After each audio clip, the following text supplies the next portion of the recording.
Welcome to Street Knowledge with Chris Graham. Welcome to the pod. I am Chris Graham going solo today. We're going to talk some UVA sports news, particularly focusing on the contract offer sheet that I finally got back from UVA. Made a request a while ago through the Freedom of Information Act, public records request to get access to the contract extension that Tony Bennett was announced to have signed on June 13th, day before the College World Series. Turns out, looking at the contract offer sheet, it was signed on June 13th. So um, they didn't take any time getting that information out. We'll talk later, probably tomorrow, about Bron O'Connor, who also signed his offer sheet on June 13th. So, and they were announced it that day. Trying to rush to get some news out. I don't know why that would be the case. I do know why. So I worked for weeks to get access to this information. Then I got scooped on my own story. Another reporter wrote that he was given the information through a release. I didn't see the release with anybody else, so that's interesting. But any case, uh, the I'm just looking actually to see. Yeah, no, there was no there certainly was no press release that I ever saw. But any case, uh, I was looking for a couple of things when I got this information, because, the backstory of this is I've been writing about Tony Bennett's contract situation for a while, dating back to May 13th, and actually explored it first on May the 6th. The background there was even a few days before May 6th, I'd caught on to some discussions online, social media, and elsewhere about Tony Bennett's contract status. There were people making what they claimed were informed claims that Bennett had been offered a contract extension, turned it down, and that he had 2 years left on his deal. And uh, as a news reporter for going on 30 years now, it occurred to me, well, I don't have to engage in speculation. University of Virginia is a public agency. I can simply request the information through FOIA and get the information if I needed to go that route. But first, I went to the media relations folks at UVA Athletics and said, "Hey, what's going on? There's people out there talking about, Tony's contract's up in 2 years. He's been offered an extension." And turned it down. And the media relations folks told me, You're going to need to FOIA that." So, okay, that's um, that's what I'll do. And what I got back was a copy of Tony's existing contract, which indeed confirmed, I guess, actually everything that had been speculated. So here's one where I was actually thinking, man, I'm going to debunk what all these smart A's on social media are trying to say, which is that they know more than anybody else. I want to, in fact, point out that he has either more time or that there's an extension in the works or et cetera, et cetera. The answer from the UVA FOIA office, they gave me a copy of the contract, which was a 2015 contract with amendments in 2017 and 2019. Nothing had been signed or put to any kind of paper from 2019 on. It did run out in 2026. And as to my question regarding any contract extensions, there was no records responsive to my request. Um, so that was that. And that then made me go into the questioning of, all right, there were then follow-up theories being put out there by folks on social media that perhaps Ron Sanchez, who gave up his head coaching job at Charlotte, took a pay cut to come back to Virginia. Maybe he was going to be a coach in waiting. And so I FOIA'd the contracts of Sanchez and Jason Williford and Tony Bennett's other assistants. And, what jumped out there was Sanchez's deal was actually 1 year longer than anybody else on the staffs, including Bennett's. So that could make you believe that Ron Sanchez was given some sort of most favored nation status. um, I did reach out to UVA to ask the UVA Athletics Media Relations folks to ask if Tony Bennett and or Carla Williams would like to comment on all this stuff. Both through intermediaries got back and said, no, we don't want to comment. Um, we fast forward from there to a story by Mike Barber in which Mike Barber called me fringe media for speculating. This is not speculation. This was all factual based stuff. Okay. So, the only speculating going on was by a guy named Mike Barber calling me fringe media, suggesting that I wasn't doing my job. He wasn't doing his job. He didn't do any of this work. He just got a email, phone call, attaboy kind of thing to say, hey, we got something in the works. And that was on June 11th, 2 days before the June 13th announcement that Tony had signed this deal, even though he just signed the deal on June 13th. The effective date of proposed extension was June 1st. So, um, I started inquiring into this on May 6th. I wrote my first of several stories on the topic on May 13th. On June 1st, UVA Athletics and Tony Bennett finally get something to paper, and then it's signed on June 13th. So I was right about that. And it's just because of the reporting. It's nothing right about I did, nothing I did that was jumping out there.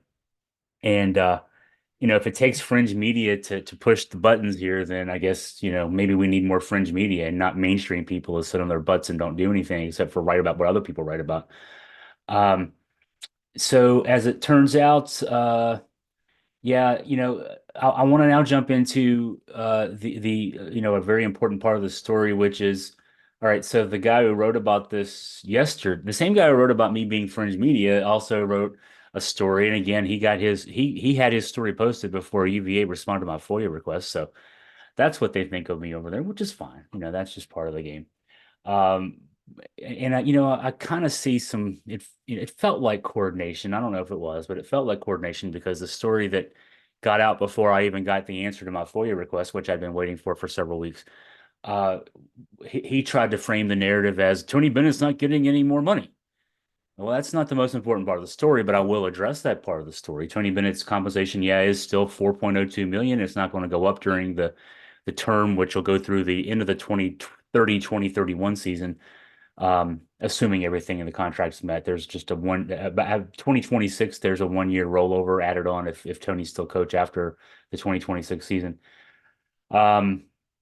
That I think a big deal was being made in the framing of the story by Mike Barber that boy Tony, I mean, he's not asking, he didn't get any more money, and thus, I mean, I think the implication was he's underpaid. As far as we know publicly, Tony's the highest paid coach in the ACC. Now we know, this isn't public, it's not confirmed information, but when you do a Google search for what John Shire at Duke is getting paid, Duke is a private school, doesn't have to report its, those kind of details, the granular details of what it pays its coaches and that kind of thing. But it's widely known that he makes north of $7 million a year. So Tony's second in the ACC, which is still, I mean, second in the ACC. That would put him in the top 20 nationally. Um, and for comparison's sake, Shire's program, Duke's revenue, and this is according to Duke's own website. They do brag about this, but I guess I would too. They brought in $47.7 million for their basketball program just in the last year. We have numbers for 2022, 2023. 47.7 million. Virginia brought in 18.2 million. So Tony's getting paid 4 million for a program bringing in 18.2. Shire between 7 and 8 million for a program that brings in close to 3 times that. When I looked at the other numbers in the ACC, the one that jumped out to me as a guy who probably needs to fire his agent and start over is Hubert Davis at Carolina. Hubert Davis has been to a national championship game recently. He's making 2.6 million a year. The Carolina program, the most recent numbers we have for what they make, their men's basketball program makes $31.7 million. So about double what UVA brings in. And he's getting paid a good bit less than Tony. So so to make it out that Tony is underpaid, probably not probably not accurate.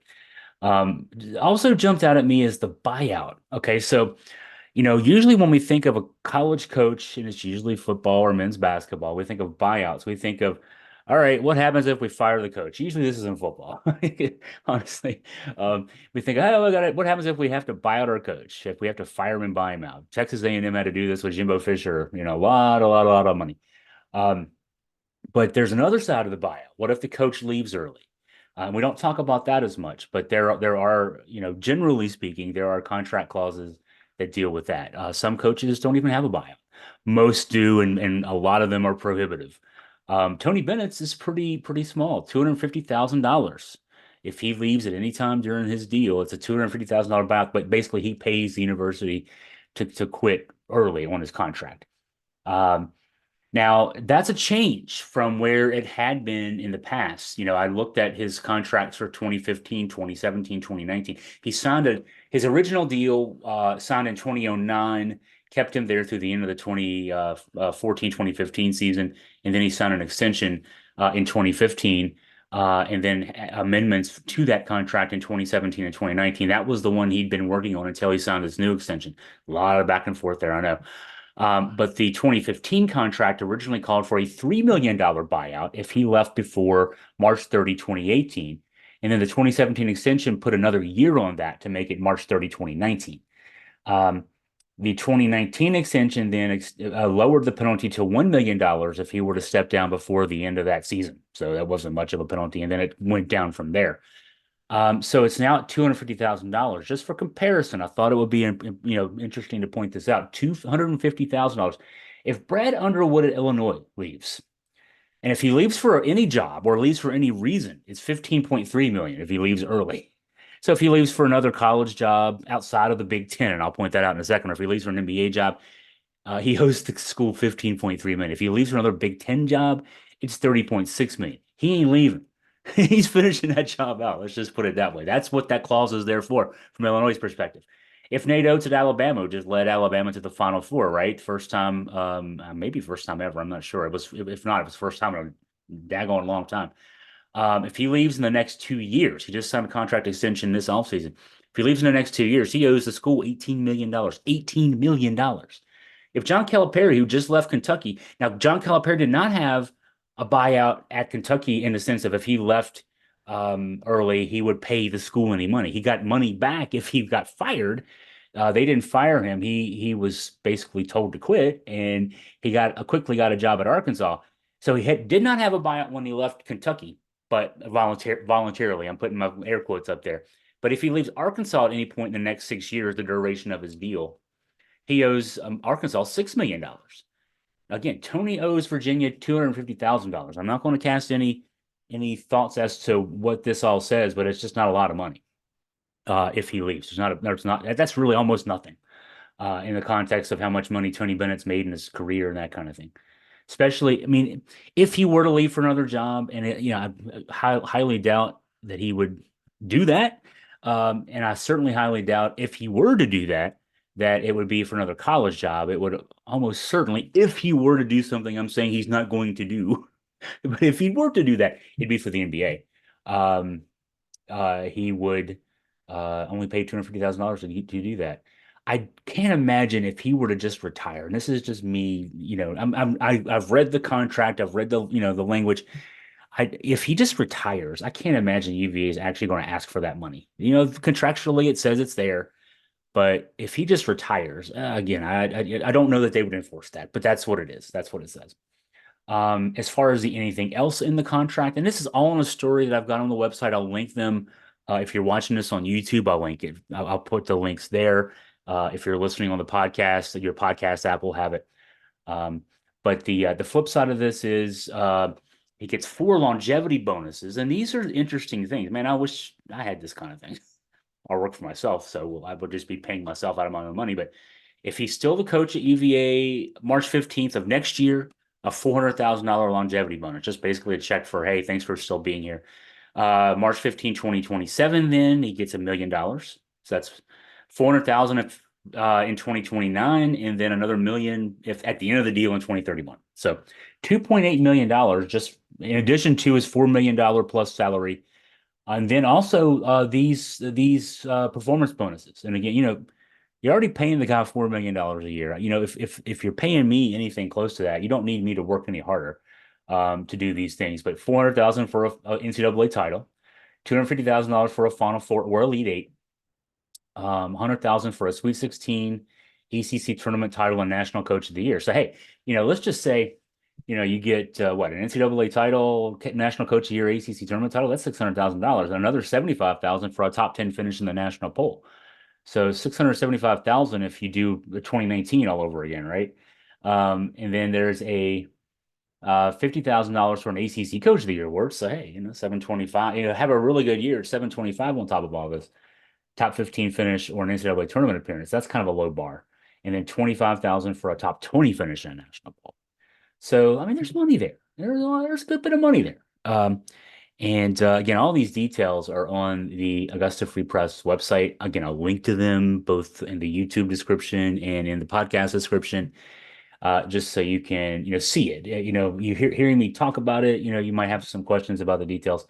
In any case, that's the situation with Tony Bennett. I want to break down Brian O'Connor's deal, also signed again on June 13th, and reported on June 13th. We'll do that. I'm thinking tomorrow. This is Wednesday when I'm recording, so I'm thinking Thursday we'll do this.